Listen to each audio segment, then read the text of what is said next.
ආයිබෝවන් අද අපි මේ කියන්න හදන්නේ ලෝක දේශපාලන සිතියම වෙනස් කරපු ඉතාමත් රහසිගත වගේම අතිශය භයානක දේශපාලන මෙහෙයුමක් ගැන. ඔබ දන්නවා ලෝකයේ බලවතුන් කියලා හිතාගෙන ඉන්න රටවල් නිතරම උත්සාහ කරන්නේ Tamanගේ යුද්ධමය ශක්තිය භාවිතා කරලා අනෙකුත් රටවල් යටපත් කරන්න. හැබැයි පසුගිය දවස්වල අග්නිදිග ආසියාවේ පුංචි රටක් වන මැලේසියාව ලෝකයේ තැවැන්තම බලවතා වන ඇමරිකාවට සහ ඔවුන්ගේ සමීපතම මිතුරා වන ඊශ්‍රායලයට අමතක නොවන පාඩමක් උගන්වලා තියෙනවා. ඉතින් මේක සාමාන්‍ය ප්‍රවෘත්තියක් නෙවෙයි. මේක හරියට ජේම්ස් බොන්ඩ් චිත්‍රපටයක තිබෙන විදිහේ අතිශය සූක්ෂම දේශපාලන චිත්‍රදීමක්. ඒ වගේම මුළු ලෝකයේම අවධානය මැදපෙරදිග තෙල්ලින් සහ යුද කැටුමතර යොමු වෙලා තියෙද්දී කිලෝමීටර් දහස් ගණනක් ඈතින් ඉන්න මැලේසියාව කොහොමද මේ වගේ වැඩක් කළේ? ඉතින් ඒ ගැන අපි මුලින් ඉඳන් සරලව සොයා බලමු. මුලින්ම අපි තේරුම් ගන්න අවශ්‍යයි මේ සිදුවීම සිද්ධ වුණු හෝමෝස් සමුද්‍ර සංධිය කියන්නේ මොකක්ද කියලා. ඉතින් ඔයාලා හැමෝම දන්නවා මේක පර්සියානු ගල්ෆ් කලාපයේ තිබෙන ඉතාමත් පටු මුහුදු මාර්ගයක් කියලා. ලෝකයේ දිනපතා පරිභෝජනය කරන තෙල් වලින් 20%ක්ම ගමන් කරන්නේ මේ පටු තීරුව හරහා. ඒ කියන්නේ මේක වැහුනොත් මුළු ලෝකෙම වාහන දුවන එක නතර වෙනවා. ඒ වගේම කර්මාන්තශාලා පාව වැහෙනවා. ඉතින් ඇමරිකාව සහ ඊශ්‍රායලය හිතාගෙන හිටිය උන්ගේ නාවික හමුදාව දාලා මේ මාර්ගය Tamanට ඕන විදිහට පාලනය කරන්න පුළුවන් කියලා. විශේෂයෙන්ම ඉරානයට දාපු සම්මාදක නිසා ඉරානයේ මේ මාර්ගය වහලා දමයි කියලා හැමෝම බයෙන් හිටියේ. ඒ වගේම ඇමරිකාව හිතුවේ ඔවුන්ගේ උපරිම පීඩනය එදීම හරහා ඉරානය දරගස්සන්න පුළුවන් කියලා. හැබැයි ඔවුන්ට එක දෙයක් අමතක වුණා. ඒ තමයි ඉරානයට ලෝකයේ හොඳම මිතුරන් ඉන්නවා කියන කාරණය. මෙන්න මෙතනදී තමයි මැලේසියානු අගමැති අන්වර් ඉබ්‍රාහිම් කරලියට එන්නේ. ඉතින් ඔහු බටහිර රටවල් වගේ ඉරානයට බනින්න ගියේ නැහැ. ඒ වෙනුවට ඔහු ඉරාන ජනාධිපතිවරයා සමග ඍජුවම සම්බන්ධ වුණා. ඉතින් අපි මේකට කියනවා ටෙලිෆෝන් ඩිප්ලොමසි කියලා. වොෂින්ටනයේ බලපෑම් වලට බය නොවී අන්වර් ඉබ්‍රාහිම් ඉරානත් එක්ක විශ්වාසවන්ත සම්බන්ධතාවයක් ගොඩනගාගත්තා. ඉතින් ඉරානය තීරණය කළා මැලේසියානු නැව්වලට පමණක් විශේෂ වරප්‍රසාද ලබා දෙන්න. ඒ කියන්නේ මැලේසියානු තෙල් නැව්වට කිසිම ගාස්තුවක් නැතිව මේ මාර්ගය පාවිච්චි කරන්න අවස්ථාවක් ලබා දුන්නා. ඉතින් මේක ලෝක දේශපාලනයේ ලොකු පෙරලියක් වුණා කිව්වොත් නෙවෙයි. මොකද ඇමරිකාවට පවා කරගන්න බැරි වුණු දෙයක් මැලේසියාව සාකච්ඡා මාර්ගයෙන් කරගත්තා. දැන් අපි කතාවේ තීරණාත්මක තැනට යමු. ඊශ්‍රායලයේ මේ වෙලාවේ හිටියේ ලොකු අමාරුවක. මොකද උන්ගේ ගුවන් හමුදාවට අවශ්‍ය ජෙට් ඉන්ධන සහ නවීන පන්නේ F-35 උද්‍යානවල කොටස් රැගත් නැව් කිහිපයක් ආරක්ෂිතව ගෙන යන්න ඔවුන්ට ක්‍රමයක් තිබුණේ නැහැ. ඉතින් ඇමරිකාව හිතුවා මැලේසියාවට තිබෙන මේ විශේෂ අවසරය පාවිච්චි කරලා ඔවුන්ගේ නැව් ටිකත් මැලේසියානු නැව් වගේම හෝමෝස් හරහා පන්න ගන්න පුළුවන් කියලා. ඒ වගේම ඔවුන් මැලේසියාවෙන් ඉල්ලීමක් කළා මාර්ගය විවෘතයි කියලා සංඥාවක් ලබා දෙන්න කියලා. ඉතින් මැලේසියාව මේ ඉල්ලීමට එකඟ වුණා. හැබැයි කලේ ඔවුන් රඟපෑමක්. ඔවුන් ඇත්තටම කලේ ඇමරිකානු සහ ඊශ්‍රායල නැව් ටික මේ පටු මුහුදු කලාපයට ගෙන්වා ගැනීම. ඉතින් මේක ඇත්තටම උගුලක්.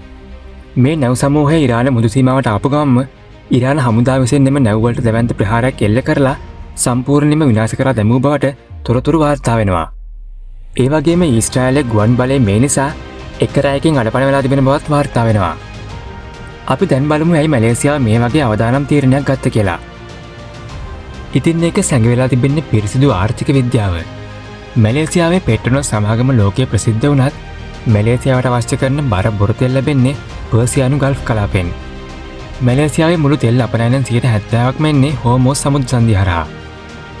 ඒ නිසා මේ මාර්ගයේ වැහුනොත් මැලේසියාවේ ආර්ථික වර්ධන වේගය 5% ඉඳන් 3% දක්වා පහත වැටෙන්න ඉඩ තිබුණා. ඒ වගේම මැලේසියාව කියන්නේ ලෝකයේ සෙමිකන්ඩක්ටර් සහ ඉලෙක්ට්‍රොනික උපාංග නිෂ්පාදනය කරන ප්‍රධාන මධ්‍යස්ථානයක්.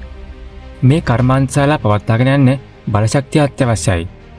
ඉතින් Tamanගේ රටේ ජනතාවගේ රැකියාව සහ ආර්ථිකය බේරගන්න නම් අන්වර් ඉබ්‍රාහිම්ට මේ තීරණය ගන්නම සිද්ධ වුණා.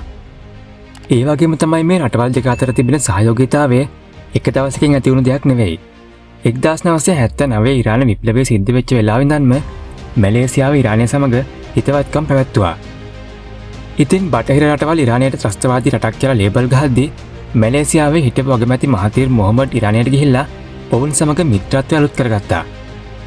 ඒ වගේම ඔවුන් දෙගොල්ලන්ම විශ්වාස කරන්නේ බටහිර රාජ්‍යයන් මුස්ලිම් ලෝකයට කරන්නේ අසාධාරණයක් කියන කාරණය. මේ කතාවේ තවත් වැදගත් දෙයක් තමයි පලස්තීනය. මැලේසියාව කියන්නේ ඊශ්‍රායලයට දැඩි ලෙස විරුද්ධ රටක්. ඉතින් ඔවුන් අද වෙනකම් ඊශ්‍රායලය කියන රට පිළිගන්නේ නැහැ. ඒ වගේම ඊශ්‍රායලයේ ගාසා තීරය කරන මනුෂ්‍යත්වයට එරෙහිව අපරාධවලට මැලේසියාව දිගින් දිගටම විරුද්ධ වුණා. ඒ වගේම අන්වර් ඉබ්‍රහීම් කෙලින්ම කිව්වා ඊශ්‍රායලය විසින් පලස්තීන ජාතිකයන්ට ලබා දෙන වද හිංසා නතර කරන තුරු ඔවුන්ට කිසිම සහනයක් ලබා දෙන්නේ නැහැ කියලා. ඉතින් හෝමෝස්වලදී ඊශ්‍රායල නැව්වලට උගුලක් කැටවීම කියන්නේ මැලේසියාව පලස්තීනය වෙනුවෙන් කරපු එක්තරා ආකාරයක උදව්වක් විදිහට දකින්න පුළුවන්. ඒ වගේම තමයි මේ සිදුවීමෙන් ලෝකයට ලබා දෙන පණිවිඩය මොකක්ද? ඒ තමයි ඇමරිකාවට ඕන විදිහට ලෝකේ පාලනය කරන කාලය දැන් අවසන් වෙලා කියන කාරණය. ඒ වගේම මැලේසියාව වගේ රටවල් පෙන්ලා දීලා තිබෙනවා යුද්ධමය ශක්තියට වඩා බුද්ධිය සහ උපාය මාර්ගික සම්බන්ධතාව වැදගත් කියලා. ඇමරිකාවේ ඩොලර් ආධිපත්‍ය සහ ඔවුන්ගේ නායක බලය ඉදිරියේ මැලේසියාව තනගැව්වේ නැහැ. ඉතින් අද බොහෝ රටවල් මැලේසියාව දිහා බලන්නේ ආදර්ශයක් විදිහට. ඒ තමයි කොහොමද බටහිර බලපෑම් වලට අභියෝග කරන්න කියන එකට මැලේසියාව අලුත් පාඩමක් ලෝකයට කියලා දීලා තියෙනවා. ඉතින් මේ කතාවෙන් අපිට පේන ලෝක දේශපාලනය කියන්නේ හරිම ගැඹුරු දෙයක් කියන එක.